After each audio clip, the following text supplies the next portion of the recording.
Saudara-saudari yang dikasihi Tuhan, peristiwa kebangkitan Yesus itu terjadi dalam waktu yang begitu singkat.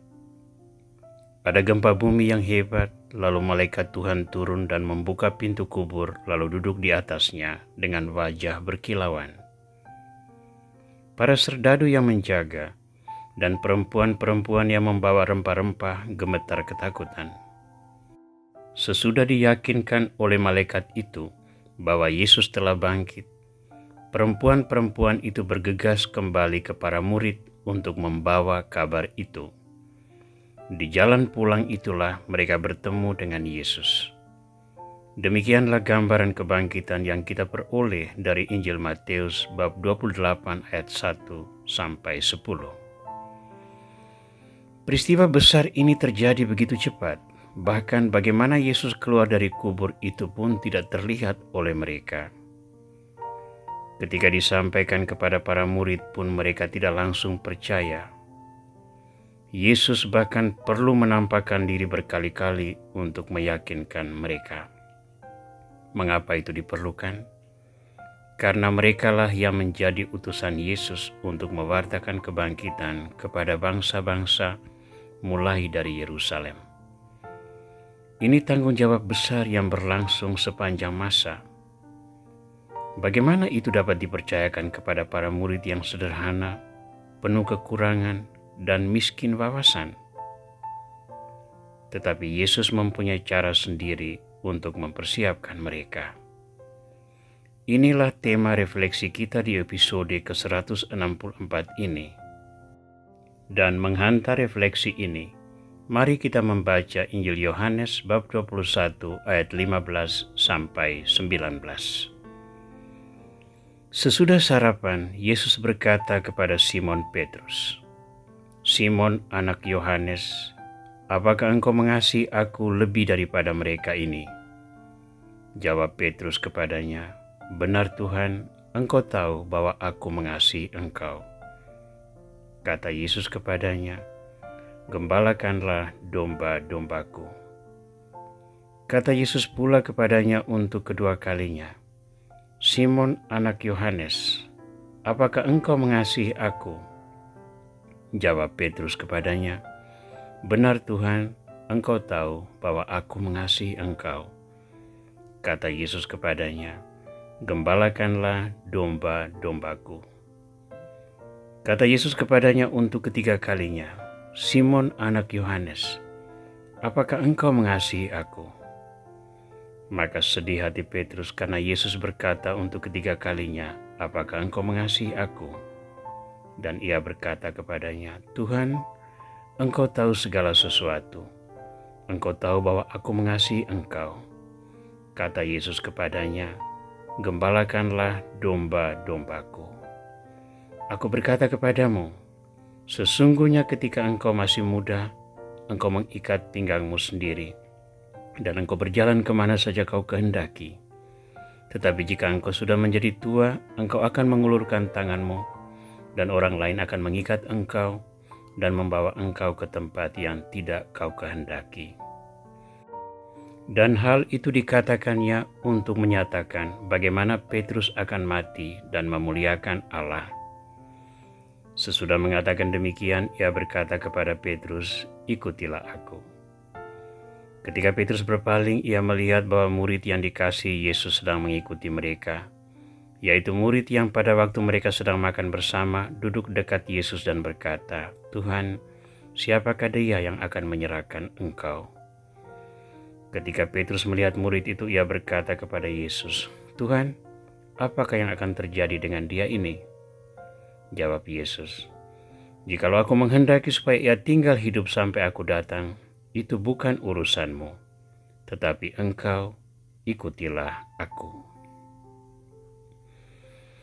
Saudara, masa kebersamaan Yesus dengan para murid pasca kebangkitan itu hanya 40 hari. Tidak cukup untuk melihat panenan dari kematangan rohani para murid. Mereka harus tetap menjalankan tugas kerasulan dengan kemampuan yang ada pada mereka. Yesus yang menyadari kekurangan para murid itu memberikan penyadaran terakhir, dan Petrus tampil sebagai contoh di antara para murid itu. Sesudah sarapan pasca penangkapan ikan itu, Yesus bertanya kepada Petrus, "Simon anak Yohanes, apakah engkau mengasihi aku?" Tanpa ragu, Petrus menjawab, "Tuhan, engkau tahu aku mengasihi engkau. Gembalakanlah domba-dombaku." Demikianlah perintah Yesus. Akan tetapi pertanyaan Yesus itu diucapkan sampai 3 kali. Jawaban yang sama juga disampaikan Petrus 3 kali. Di sini Petrus merasa sedih, karena hal itu mengingatkan dia akan kekurangan dan dosanya. Ia menyangkal Yesus sebanyak 3 kali ketika Yesus diadili di depan mahkamah agama. Apakah Tuhan mencela dia saat ini? Apakah ia sudah tidak layak lagi menjadi murid Yesus? Ketika Tuhan bertanya apakah Petrus mengasihi Yesus, ukuran yang dipakai adalah cinta agape, cinta yang berkorban demi keselamatan semua orang, cinta yang tetap setia pada orang yang dikasihi walaupun ia berkhianat. Apakah Petrus memakai ukuran yang sama? Ukuran Petrus tidaklah sebesar cinta Yesus. Ia belum sampai pada tahap cinta tanpa prasyarat. Ia masih ada dalam ukuran manusia, tahapan cinta filia. Dalam bahasa Yunani, pertanyaan Yesus adalah agapasme, yang dijawab Petrus dengan philose. 2 pertanyaan diajukan dalam tingkatan ini. Yesus menuntut agape, Petrus hanya bisa memberi filia. Pada pertanyaan ketiga, tuntutan Yesus diturunkan, phileisme, yang dijawab Petrus, philose. Tuhan menuntut Petrus sempurna dalam cinta. Petrus menyadari kekurangannya dan hanya berjanji pada tingkatan manusiawi sesuai kemampuannya. Maka Yesus menurunkan standarnya. Ia menerima kasih Petrus yang tidak sempurna dan tetap mempercayakan tugas kegembalaan kepadanya. Mengapa? Karena cinta agape Yesus akan menyempurnakan cinta filia Petrus. Melalui tobat dan pembaharuan diri yang terus-menerus, cinta yang tak sempurna itu akan mencapai kesempurnaan di dalam curahan cinta Yesus. Saudara, kita menerima tanggung jawab kerasulan sebagai bagian integral dari baptisan yang telah kita terima. Karya apostolik ini bukan sebuah pilihan, melainkan kewajiban. Tetapi seperti pada Petrus, Yesus tidak menuntut kita menjadi sempurna di dalam kasih untuk bisa mewartakan kasih Tuhan yang sempurna. Tuhan memberi perintah agar kita mengasihinya. Tetapi kasih itu terwujud dalam standar kita sebagai manusia. Paralel dengan itu, Tuhan menuntut kita untuk mewartakan kerajaan Allah, dan kita menanggapinya sesuai dengan kemampuan kita. Standar seorang imam berbeda dari standar seorang awam. Kerasulan seorang yang berpendidikan tinggi akan berbeda daripada seorang tanpa pendidikan. Efektivitas pemahaman dan metode pewartaannya juga beragam-ragam. Ibarat mendirikan bangunan, ada batu yang besar, yang lain kecil, tetapi semuanya penting untuk bisa menunjang konstruksi yang sama. Semua perbedaan ukuran itu direkat oleh cinta Tuhan yang sempurna, sehingga pada akhirnya hanya tampil bangunan iman yang betul memancarkan pesan kebangkitan.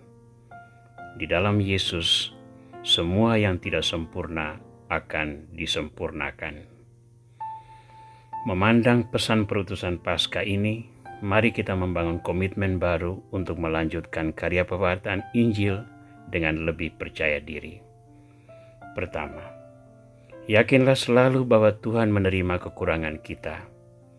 Ia hanya menuntut agar kita memanfaatkan kemampuan yang terbatas itu secara maksimal.